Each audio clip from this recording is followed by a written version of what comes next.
Hello everyone. सो आज हम पढ़ने वाले हैं हमारा issue of debenture as collateral security. मतलब डिबेंचर को अगर हम कोलेटरल सिक्योरिटी की तरह इशू करेंगे तो कैसे करेंगे। देखिए, इसका सॉल्यूशन करना बहुत ही आसान है। ठीक है, one of the easiest work है, क्योंकि बस इसमें या तो जनरल एंट्री पास करनी है या नहीं करनी है, या फिर आप कह सकते हो जस्ट बैलेंस शीट सिंपल सी बनानी है। उसमें भी ज़्यादा कुछ दिमाग नहीं लगाना है, मतलब फ्री के मार्क्स हैं ये, आप ऐसा कह सकते हो, ये हैं फ्री के मार्क्स अगर आता है तो। लेकिन प्रॉब्लम यहाँ पे ये है, कुछ बच्चों को तब प्रॉब्लम आती है जब वो इसको समझना चाहते हैं। मतलब क्या है ये कोलेटरल सिक्योरिटी, क्यों हो रहा है ये, क्यों हम डिबेंचर इशू कर रहे हैं एज अ कोलेटरल सिक्योरिटी, इसका बैकग्राउंड क्या है, कॉन्सेप्ट क्या है इसके पीछे। जब इसकी हम बात करते हैं तो वो कई बार बच्चों को समझ में नहीं आता है, इसलिए हम सिर्फ उसकी बात करेंगे यहाँ पे, और फिर हम धीरे धीरे इसके क्वेश्चन या इलस्ट्रेशन की तरफ बढ़ेंगे। तो देखिए, होता क्या है बेसिकली, कोलेटर का जो बेसिक सा मीनिंग होता है वो होता है गिरवी रखना। क्या करना सर? गिरवी रखना। गिरवी रखना, जैसे आपने मूवीज़ वगैरह देखी होंगी, लोग लाइक कई बार शादियों के लिए या फिर कुछ लोन की ज़रूरत है तो अपने गहने वगैरह गिरवी रख देते हैं किसी ज़मींदार के पास या कहीं पे, या बैंक के पास। सेम केस यहाँ पे भी होता है। मान लो ये मेरा बिजनेस है, ठीक है, और हमको ना, ये बैंक है, हमको बैंक से लोन की रिक्वायरमेंट है किसी प्रकार की, ठीक है। बट बैंक के लिए देखो, हम लोन तो दे देंगे बट आप पैसा वापस कर पाओगे इस बात की क्या गारंटी है। इसलिए हमें कोई गारंटी के तौर पे कुछ गिरवी रखो हमारे पास, या तो अपने एसेट्स हमारे पास गिरवी रखो, ठीक है, कि अगर हम लोन, आप लोन नहीं चुका पाओगे तो हम आपके एसेट्स ले लेंगे। लेकिन इसका एक और केस ये होता है कि कई बार बिजनेस क्या करता है, अपने नाम पे जो डिवेंचर्स होते हैं, ठीक है, वो डिवेंचर अपने डिपॉजिट कर देता है बैंक के पास, मतलब बैंक को दे देता है, कहता है देखो इनको आप अपने पास रख लो और हमको लोन दे दो। तो जब लोन मैं आपका वापस नहीं कर पाऊँ, बाय चांस रिटर्न ना कर पाऊँ लोन, तो बैंक क्या करेगी, बैंक के पास ये जो डिवेंचर रखे हुए हैं ये मार्केट में सेल कर देगी, और इसके कारण मार्केट्स में जो सेल करेगी, लोग डिवेंचर खरीद लेंगे, तो बैंक को वो पैसा जो है वो रिटर्न मिल जाएगा। तो इसको आप ऐसे समझ सकते हो कि बजाय एसेट रखने के इन्होंने डिवेंचर को ही गिरवी रख दिया है बैंक को। अब देखो, इन्हें वापस करना है लोन, डिवेंचर का पैसा इन्होंने कहीं से लोन नहीं लिया है, ठीक है, लोन लिया है इन्होंने, उसके बदले में डिवेंचर दे दिया इनको। अगर इन्होंने लोन वापस कर दिया तो डिवेंचर के वापस, ठीक है सर। तो जस्ट गिरवी रखने के लिए डिवेंचर्स को गिरवी हम कैसे रखेंगे, एक कंपनी अगर डिवेंचर को गिरवी रख रही है तो वो कैसे बताएगी अपने शेयर होल्डर्स को कि हाँ हमने डिवेंचर गिरवी रखे हुए हैं, तो उसको उसे अपनी अकाउंटिंग में शो करना होगा। और अकाउंटिंग में शो करने के लिए यहाँ पे ज़्यादा कुछ नहीं किया गया है, बस बैलेंस शीट में एक नोट फॉर्म में लिख दिया गया है कि जो डिवेंचर हैं ये एज अ कोलेटरल सिक्योरिटी हमने बैंक के पास रखे हुए हैं। ये बेसिक सा सिंपल सा लॉजिक और कॉन्सेप्ट है कोलेटरल सिक्योरिटी के पीछे। अब हम समझते हैं कि इसको करना कैसे। सो देखिए, यहाँ पे हमारे पास बैलेंस शीट बनाने के बेसिकली यहाँ पे दो केसेस हैं, case number 1 and case number 2। Case number जो है वो हम करते हैं without passing any journal entry, without passing journal entry. Case number 2 जो है वो कहता है विद जर्नल एंट्री। कौन सी जर्नल एंट्री की ये बात कर रहे हैं, ठीक है। तो यहाँ पे देखो, लोन लिया है, दोनों केसेस में हो सकता है, तो लोन लेने की तो सिंपल एंट्री होती है, bank account debit to bank loan account, और यहाँ पर भी सेम एंट्री हो जाएगी, क्या, bank account debit to bank loan account, ठीक है। और इसके बाद क्या हो जाएगा, इसके बाद सीधे, क्योंकि हमने लोन लिया है, हमें अब सिर्फ डिवेंचर की एंट्री पास करनी है। यहाँ तो कोई एंट्री पास नहीं होगी, बट यहाँ पे एंट्री पास हो जाएगी। वो एंट्री कौन सी होगी, देखो वो एंट्री हो जाएगी हमारी debenture suspense account debit to percentage debenture account. बस हम इसी एंट्री की बात कर रहे थे। ये वाली एंट्री इस केस में यहाँ पे तो पास हो रही है, बट यहाँ पर वो एंट्री पास नहीं होगी, समझ गए। और इसके बाद इसमें क्या बनेगी, यहाँ पे बैलेंस शीट बनेगी, और इसके बाद इसमें भी क्या बनेगी, यहाँ पे बैलेंस शीट बनेगी। तो विदाउट एंट्री करनी है तो यहाँ पे कोई एंट्री पास नहीं होगी, डायरेक्ट बैलेंस शीट बनेगी। विद एंट्री करनी है तो यहाँ पे एंट्री पास होगी और यहाँ पे बैलेंस शीट बन जाएगी। अब हमें देखना ये है, विद और विदाउट एंट्री हम बैलेंस शीट बनाएंगे कैसे।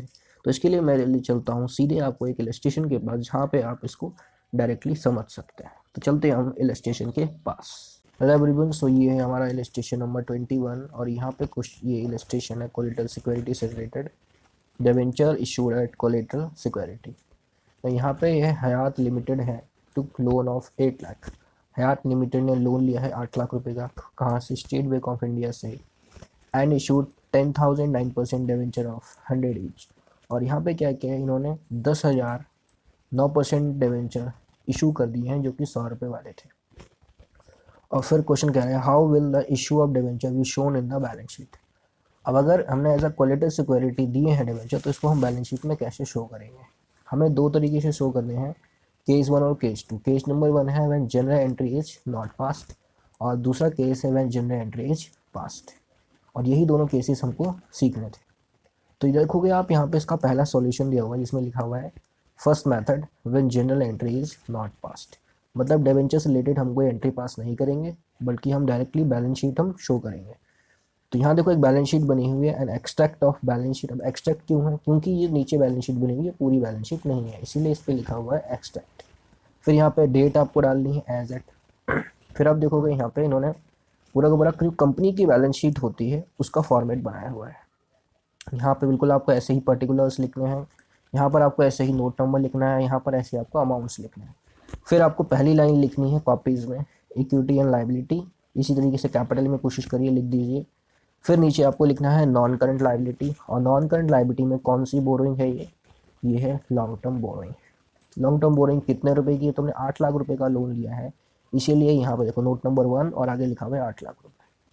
फिर आपको नीचे नोट्स टू अकाउंट्स बनाने हैं, और नोट्स टू अकाउंट्स में क्योंकि हमारा यहाँ पे नोट नंबर 1 है, इसी को हमने यहाँ पे इस नाम से देखो पहले नंबर से दिखा रखा है, note number 1। Long term borrowing को एक्सप्लेन किया हुआ है, या कह सकते हो आप इसकी डिटेल दी हुई है कि लॉन्ग टर्म बोरोइंग में क्या है। लॉन्ग टर्म बोरोइंग देखो यहाँ पे दिया हुआ है loan from State Bank of India, जहाँ से लोन लिया हुआ है, कितने का लोन लिया हुआ है, देखो सामने लिखा हुआ है कितने का, 8 लाख रुपए का लोन लिया हुआ है। और रही बात डिबेंचर जो हमने सिक्योरिटी में दिए हैं, उसके लिए आप देखोगे यहाँ नीचे एक अलग से लाइन लिखी हुई है, और हमको बस यही लाइन एग्जाम में लिख कर आनी है, मतलब डायरेक्ट कॉपी पेस्ट। आप नीचे यहाँ देखोगे लिखा हुआ है secured by issue of 10,000 9% debenture of 100 each as collateral security. आपको ये लाइन बिल्कुल ऐसे ही कॉपी कर देनी है, और जो भी नंबर ऑफ डिबेंचर होंगे 10,000 5,000 वो लिखना है, यहाँ परसेंट वाले जो होंगे 12 रेट होगा वो लिखना है, और जितने रुपए वाले डिबेंचर हैं वो लिखने हैं, और लिखना है फिर एज अ कोलेटरल सिक्योरिटी। मतलब आपको ये लाइन बिल्कुल एज अ कॉपी पेस्ट लिख देना है, जितने डिबेंचर इशू करे होंगे उस हिसाब से इस लाइन को लिखना है। तो इस प्रकार से आपको अपने एग्जाम में पूरी की पूरी जो बैलेंस शीट है वो बनाकर आनी है। और क्योंकि इस केस में हमने कोई भी जनरल एंट्री पास नहीं करनी थी, no entry general entry pass, इसीलिए इस केस में कोई भी सेकंड वाला method when general entry is passed. मतलब सेम चीज़ को अगर हमने कोलेटरल सिक्योरिटी इशू कराया एज ए डिबेंचर, तो हम कैसे जनरल एंट्री पास करके करेंगे उसको भी हम देख लेते हैं। चलो एवरीवन, ये हमारा इलस्ट्रेशन नंबर 21 का सेकंड पार्ट, और इसमें भी देखो सेम था, हमारा 8 लाख का लोन है अभी भी, और हमने 10,000 के 10,000 9% वाले डिबेंचर दिए जो कि 100 ईच है। वैसे अगर आप यहाँ देखोगे कि डिबेंचर जो है उनकी जो वैल्यू हो वो कितनी है, 10 लाख रुपए है। तो आप देख रहे हो लोन 8 लाख का है और हमारे डिबेंचर 10 लाख रुपए, ऐसा क्यों?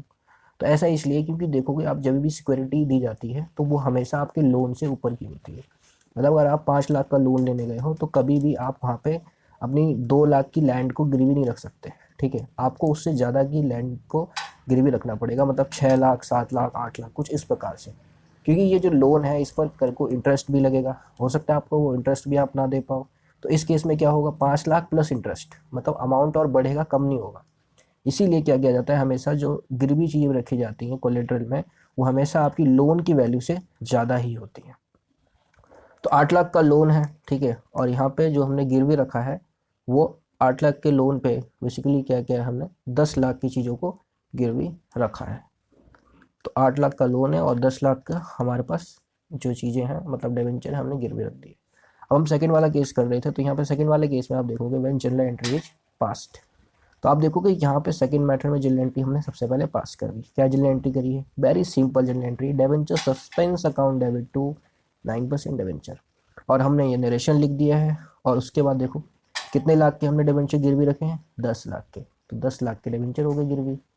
अब हमको क्या करना है, इसकी सिर्फ बैलेंस शीट बनानी है। तो बैलेंस शीट देखो ये रही, equity and liability, non current liability में long term borrowing, note number 1 कितने लाख का लोन है, 8 लाख रुपए का।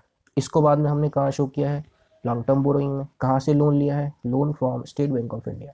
और इसके नीचे फिर हमने लिखा है 10,000 9% debenture 100 each issued as collateral security. और बाद में हमने क्या लिख दिया यहाँ पे, लेस डिवेंचर सस्पेंस अकाउंट। और कितना लेस किया है हमने यहाँ पे, 10 लाख पहले लिखा, फिर 10 लाख में से माइनस कर दिया तो ये हो गया 0। और अल्टीमेटली ये 8 लाख का 8 लाख यहाँ आ गया, और इसी 8 लाख को हमने यहाँ पे लिख दिया। बिल्कुल आपको एग्जैक्ट कॉपी बनानी है, एग्जाम्स में कोई चेंज नहीं करना है। मतलब आपको अगर ये 2 लाइन्स लिखनी आती हैं बैलेंस शीट में और इस तरह से लोन का अमाउंट लिखना आता है तो आपका कोलेटरल सिक्योरिटी हो गया। तो आपको क्या करना है, ये पूरी बैलेंस शीट बना के आनी है और ये वाली जर्नल एंट्री पास करके आनी है, बस। इसके अलावा कुछ भी नहीं है कोलेटरल सिक्योरिटी में।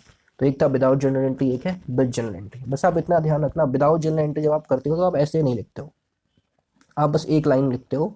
और जब आप विद जर्नल एंट्री करते हो तो आपको ये 2 लाइन्स लिखनी पड़ती हैं और डिवेंचर सस्पेंस को आपको लेस करके लिखना होता है। ठीक है सर। तो इस तरीके से आपको कोलेटरल सिक्योरिटी क्वेश्चन करने हैं, इससे ज़्यादा और इसमें कुछ भी नहीं है।